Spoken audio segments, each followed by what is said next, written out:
Hello, hello, welcome back to my channel. If you are new here, my name is Layla, and today I'm giving you an update on my finances for August 2023.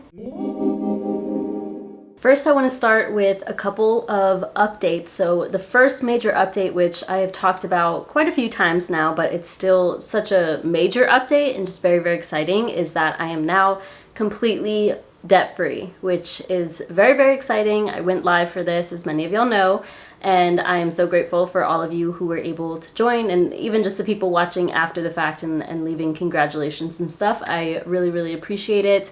It feels amazing to be debt-free. It still hasn't really hit me. It feels kind of weird, but nonetheless, I do still feel very excited and just accomplished, I guess. It's like a relief and a weight off of my shoulders.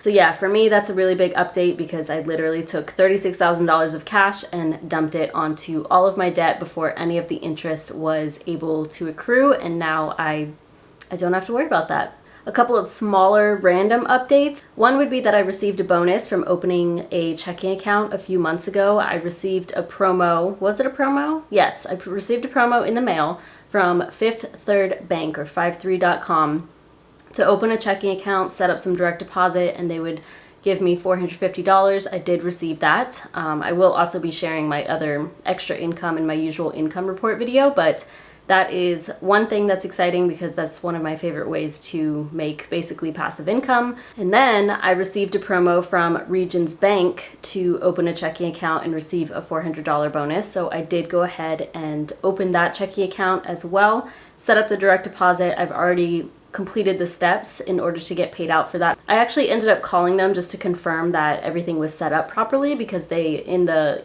letter that I received, you had to type in a code, and I just wanted to make sure it was all set up correctly so I would qualify for the $400. And they said that all looked good and that I would receive that $400 bonus within 90 days. So it's been, I don't know, it's been less than 30 days or so.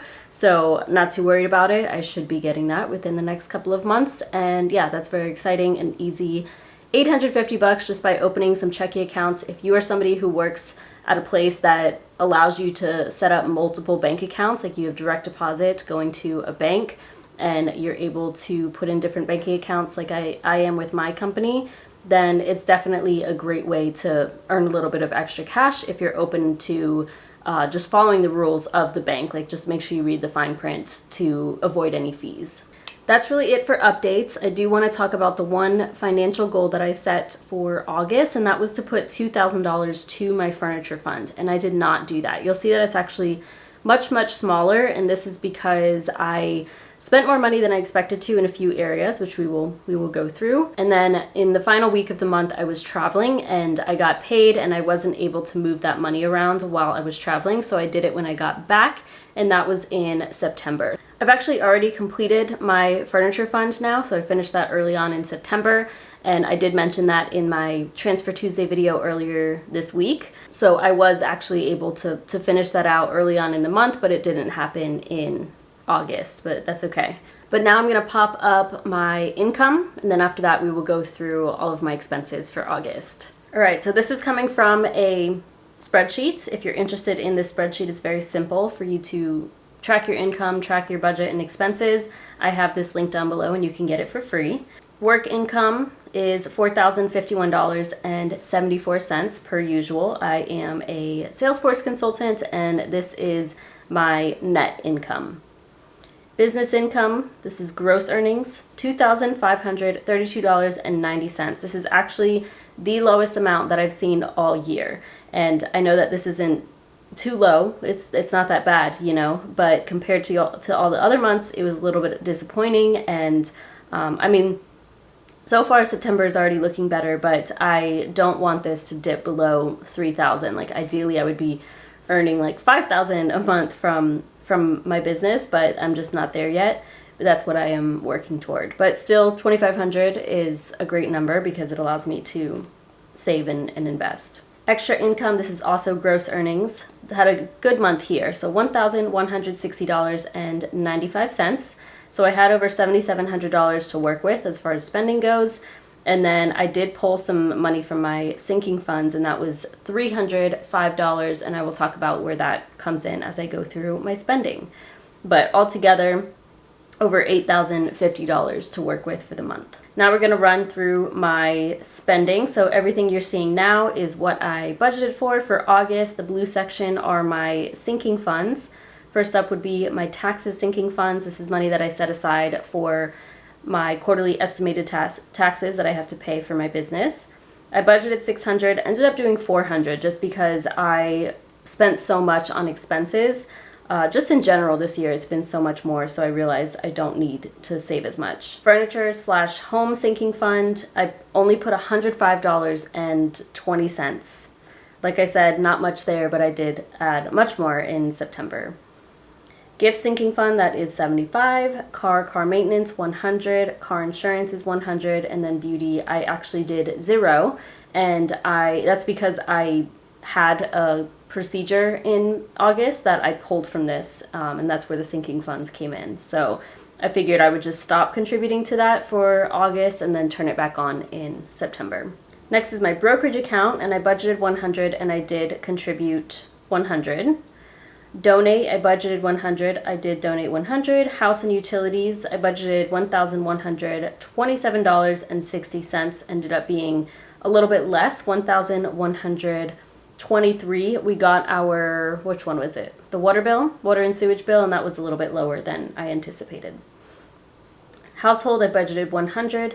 Spent $73.11, literally all on detergent. So I buy Earth Breeze, which is like the sheets. They're a little bit more pricier, but worth it in my opinion. And then I also bought one for my boyfriend and I, but like an active wear detergent that like helps to get out those like tough smells, those from working out, if you work out. But yeah, so that it was all literally detergent, $73 on detergent.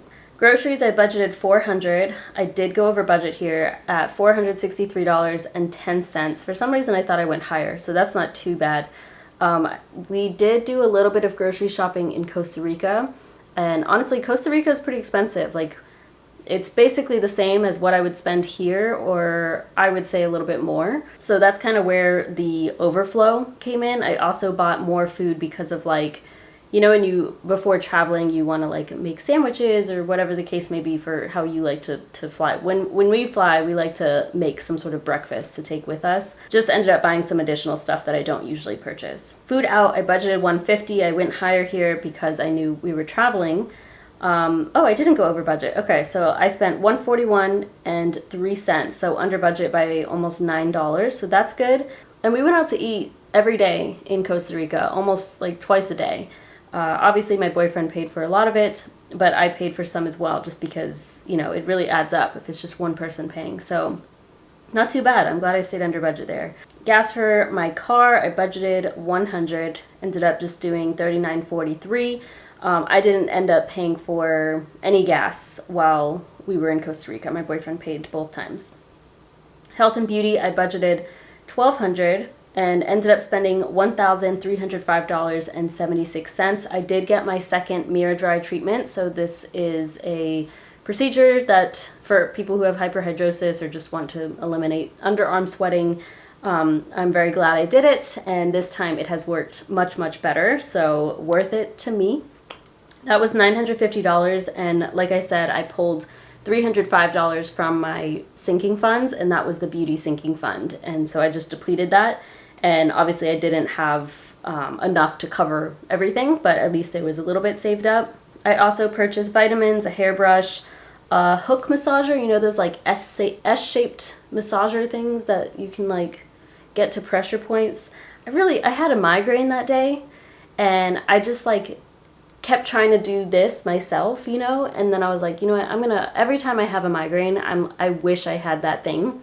And so I did end up getting like a headache or something a few days after I received it, and it was nice to have, like, to just be able to sit there and put pressure where I feel relief in my head. I get headaches like a few times in the month, unfortunately, but headaches and migraines, so yeah, that's why I bought that. A foot scrub more like a pumice. And then I paid for my medication. I did purchase Sculpt You, which is like a workout program. She had offered a full year for $72, so I just went ahead and did it. And then I had to pay for a doctor visit, a copay from back in July. So a little bit over budget there, but nothing nothing too bad, $105 over budget. For the dogs, I budgeted $170, but that was $162 and 1 cent, and that's because of the Netflix difference. So my sister, I pay for Netflix, and $7.99 of that is for her because we had to start paying more. So I just take it off of the dogs, what I transfer her for the dogs. Business, I budgeted $1,000, ended up being $1,874, so $874 over budget. I will go through my business expenses in my income report later this week, but yeah, just some things I didn't expect to purchase, but that's fine. Luckily, I am able to write things off. I will say that what's included here is an office chair. The reason I ended up, this is my old office chair that I'm sitting in, but I'm looking at my new one. I am subscribed to the Morning Brew, and they like send random money updates, just like a lot of things going on in the world. It's every single day. And I don't open it every single day, but for some reason that day I did, and they had a promotion with Crandall Office Furniture and a 20% coupon. Crandall Office is known for selling like refurbished office chairs or office furniture, and I have actually looked on their website before, but the chairs are still really expensive, like $800. But with 20% off, I was able to get this office chair for like 600 something, which I think is pretty good compared to, I was going to purchase this new for like $1,100. So I saved over $400, at least in my eyes, because I was going to purchase this anyway. It was time for me to get an office chair, and I'm happy with it. It's also the exact colorway that I was going to order from Steelcase, like brand new. I got the Steelcase EMEA, if anybody's interested. And so far, I really, really like it, and it works well for somebody who is very short, like myself. If you're under 5 feet, like I am, then the Steelcase EMEA works well. Anyway, talking way too much about that, so let's move on. Netflix was $23.48. Gym was $39.99.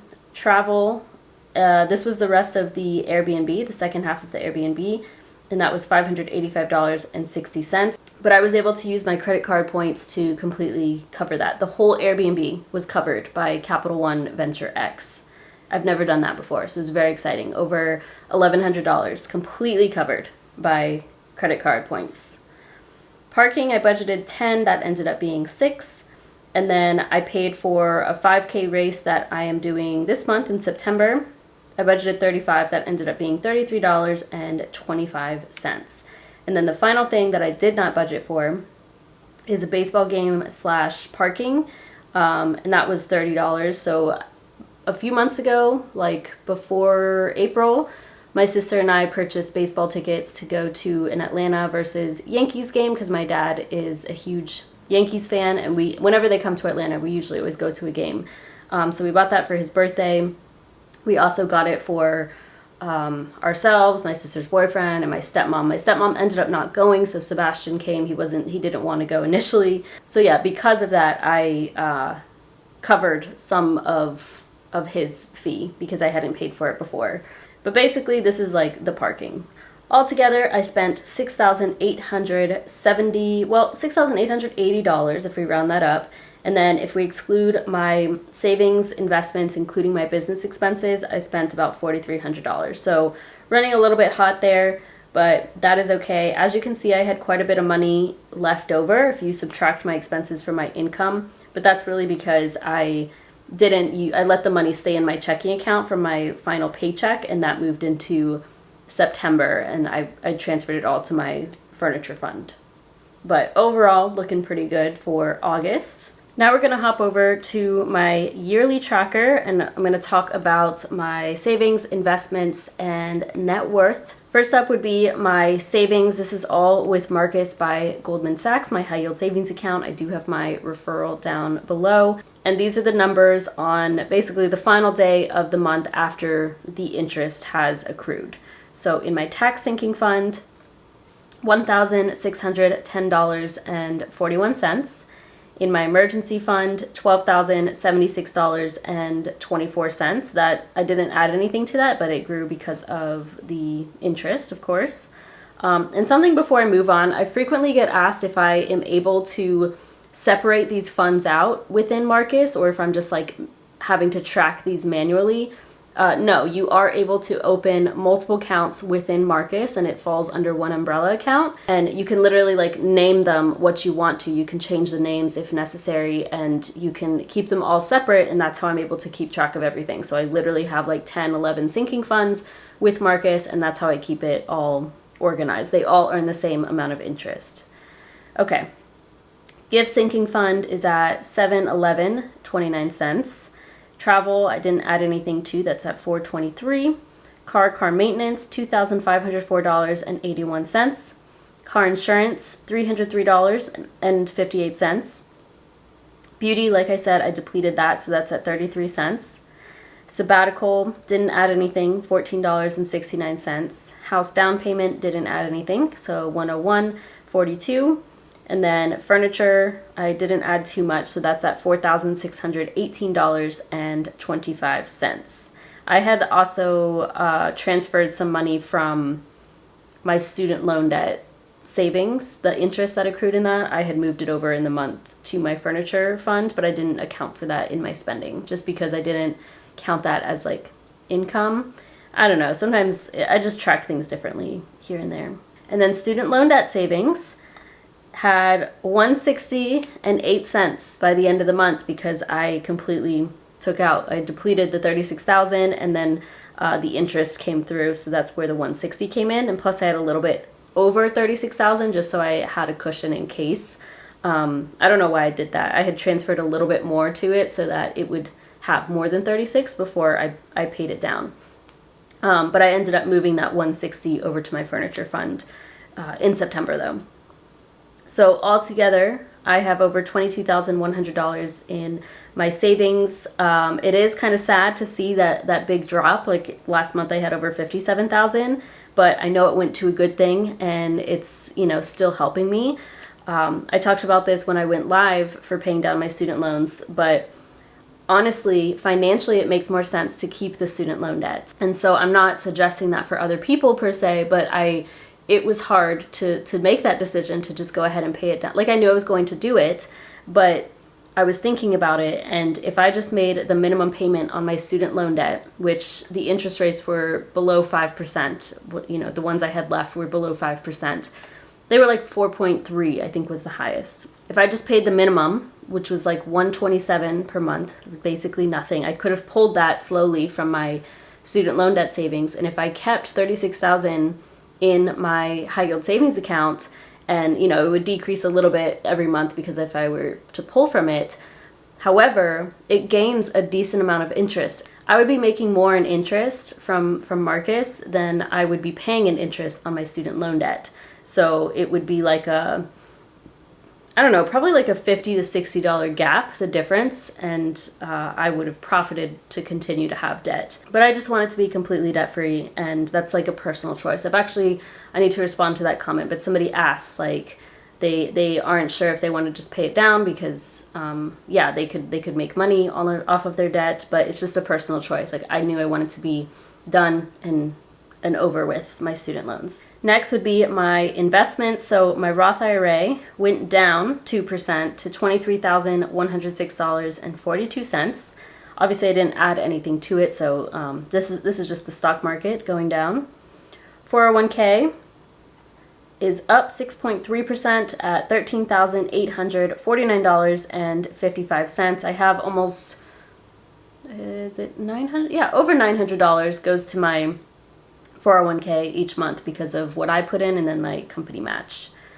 M1 Invest, this is my brokerage account. All of it is invested in BTI. This also went down 2% and it's at $6,625.94. I did not add anything to that. My Vanguard brokerage account, I did add the 100 as y'all saw. So this went up 13.2% to $772.31. This is up much more just because it's a smaller balance in there. That's all invested in BGT. And then Coinbase went down a ton, down 12%. I didn't touch this, of course, but that's at $357.97. Altogether, my investments are not much higher than last month, so $44,712.19, and that is an increase of 0.6% compared to July. And then we can come down to my net worth. I will say that I do not account for my car or any like personal belongings as assets. That's just personal preference.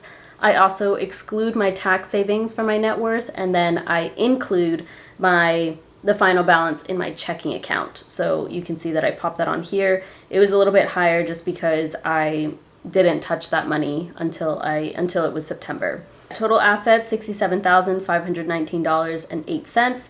And that's actually also my net worth because I no longer have any liabilities. So yeah, no more student loan debt. That was the last of my debt. So literally zero in liabilities. That's crazy. For the first time in my adult life, I don't have any debt. Unfortunately, not a big jump. You can see it's like a $2,000 increase from last month.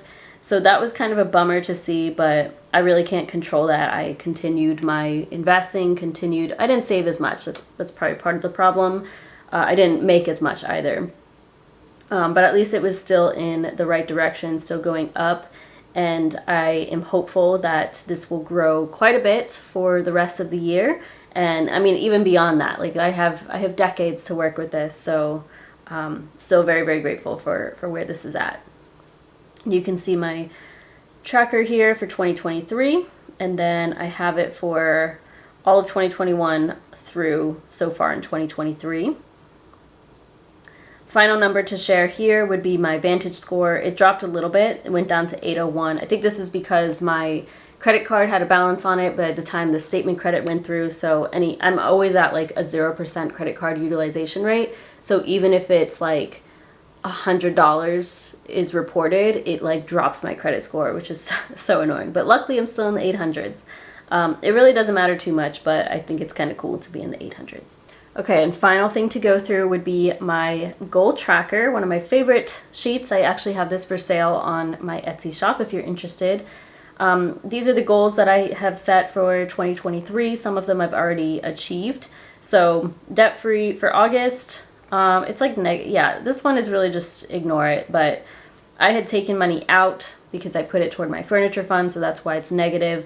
And then basically I just didn't count for the interest that accrued in this. Like I'm just done adding to this because it's all gone, you know? I think I'll just like hide it or something, but we can obviously consider that one complete. I have already maxed out my Roth IRA for 2023, so nothing there. And then my emergency fund, obviously I'm not adding anything to it because 12K was my full goal for the year and I've already achieved that, but I did gain $43.55 in interest.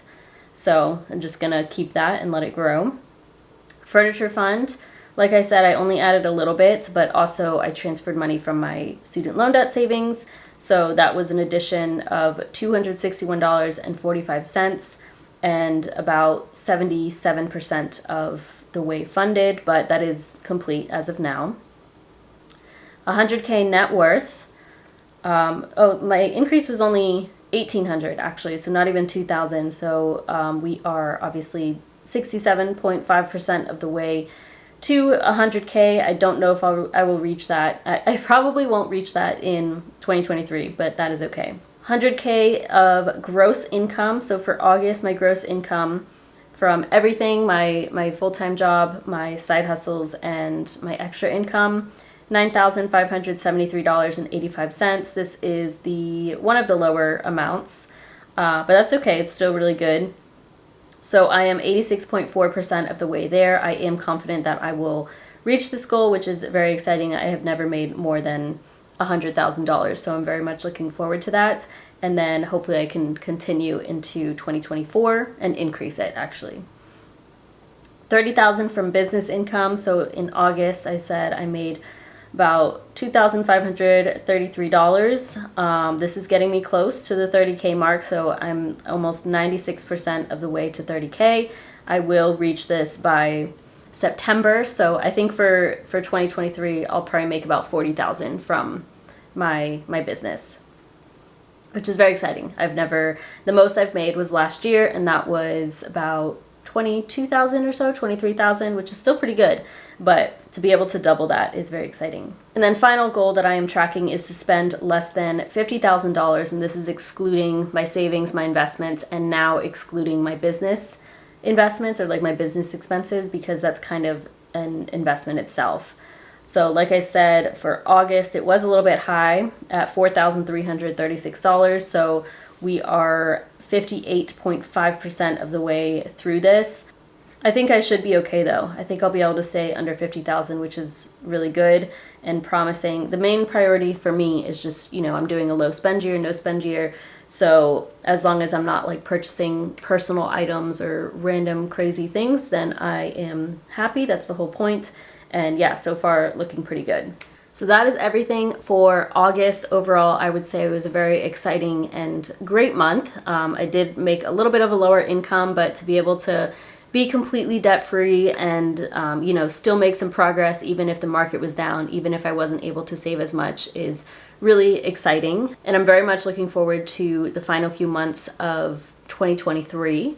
Feel free to comment down below how your month of August was. Did you reach any of your goals? What did your net worth end up being? Anything that you are comfortable with sharing? Otherwise, let me know if you have any questions. Thank you so much for being here. Please give this video a thumbs up, subscribe if you haven't already, and I'll see you in my next one.